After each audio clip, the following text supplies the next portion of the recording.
Bostémat et aujourd'hui je souhaiterais comparer pi puissance 3,14 avec 3,14 puissance pi.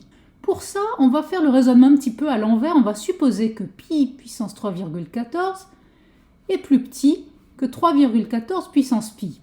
Alors ceci est équivalent à dire que si je prends le logarithme népérien, ln de pi puissance 3,14 est inférieur à ln de 3,14 puissance pi.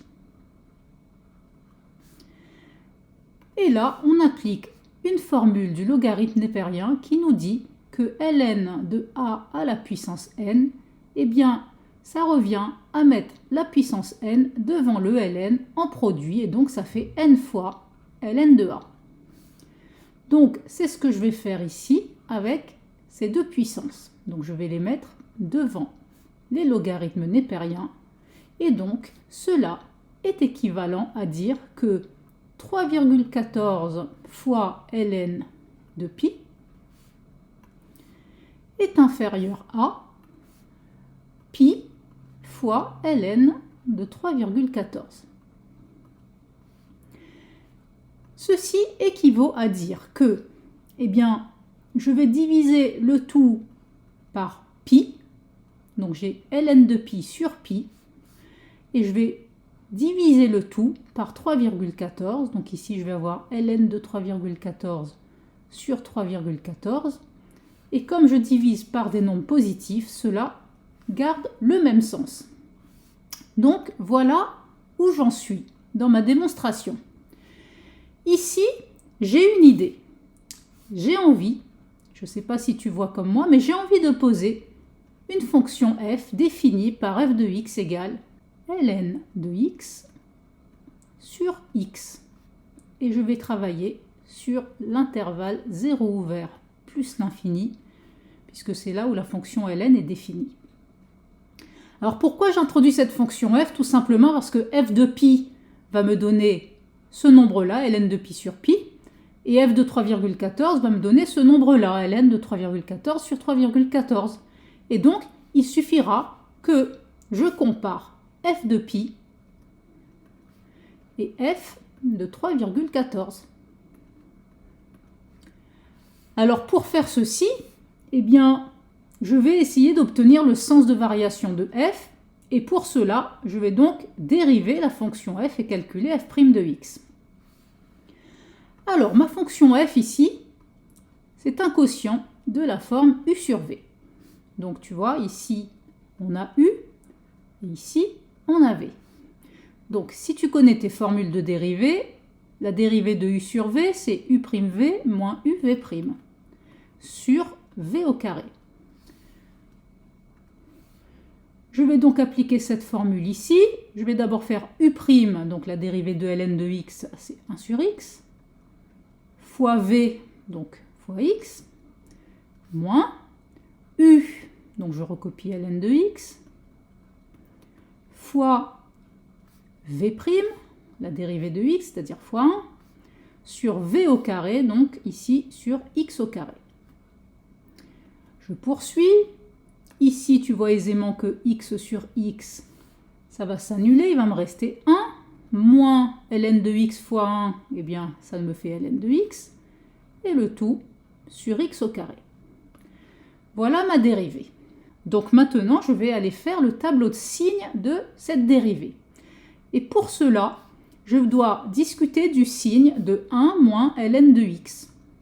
Donc je vais le résoudre à la main, je vais voir quand est-ce que 1 moins ln de x est strictement positif. Cela me donne 1 strictement plus grand que ln de x. Et donc là, je vais appliquer la fonction exponentielle. Je vais donc avoir exponentielle de 1, donc e. Et ici, je vais avoir exponentielle de ln de x, donc ça va m'annuler le ln. Et donc il me reste x.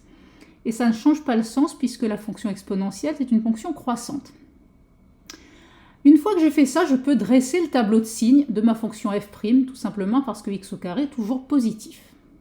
Alors voilà, en première ligne, je mets mes x, on travaille sur l'intervalle 0 ouvert plus l'infini. Puis je mets une ligne pour le signe de 1 moins ln de x. Je mets une ligne pour x au carré. Et je mets une ligne pour f' de x, qui est donc le quotient de ces deux lignes. Tout d'abord, je complète avec les zéros. Donc, 1 moins ln de x, quand est-ce qu'il sera égal à 0? Eh bien, tu fais comme si qu'ici, j'avais résolu l'équation égale 0. Et donc, je vais me retrouver avec x égale le nombre e. Ceci veut donc dire que quand x est égal à e, je te rappelle que ça vaut environ 2,718, c'est l'exponentielle de 1, eh bien, je vais pouvoir faire une séparation dans mon tableau, et ici, j'ai donc 1 moins ln de x qui vaut 0. Ensuite, x au carré. Quand est-ce que x au carré est égal à 0? Eh bien, ici, on a un produit, x fois x, qui est nul, et donc x égale 0, un de ces facteurs est nul. Donc, même chose, je fais donc ici un trait, et je dis qu'à ce niveau-là, x au carré vaut 0. Enfin, pour f' de x, je fais le quotient de la première ligne et de la deuxième ligne. Donc ici, quand x au carré vaut 0, je vais avoir une valeur interdite à x égale 0, je mets donc une double barre. Tandis que ici, quand x égale e, j'ai 1 moins ln de x qui vaut 0, donc le quotient f' de x vaut 0. Maintenant, on est prêt à mettre les signes et on y va. Pour 1 moins ln de x, j'ai dit que c'était strictement positif, donc je vais mettre le signe plus, lorsque x est plus petit que e. Donc à cet endroit-là, quand x est plus petit que e, 1 moins ln de x est positif. Et on peut supposer que si on avait résolu l'inéquation strictement inférieure à 0, on aurait ici le signe contraire. Ensuite, le signe de x au carré, eh bien un carré est toujours positif, donc je mets que des signes plus. Et enfin, pour le quotient, plus divisé par plus, ça nous donne plus, et moins divisé par plus, ça nous donne moins. Je peux donc poursuivre ce tableau en mettant les variations de la fonction f. Et donc, quand f' est positive, f sera croissante, et quand f' est négative, f sera décroissante.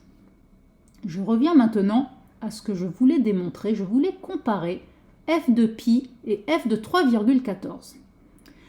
Alors, tout d'abord, est-ce que tu es d'accord que 3,14, c'est plus petit que pi, qui vaut 3,14, 15, 9, etc.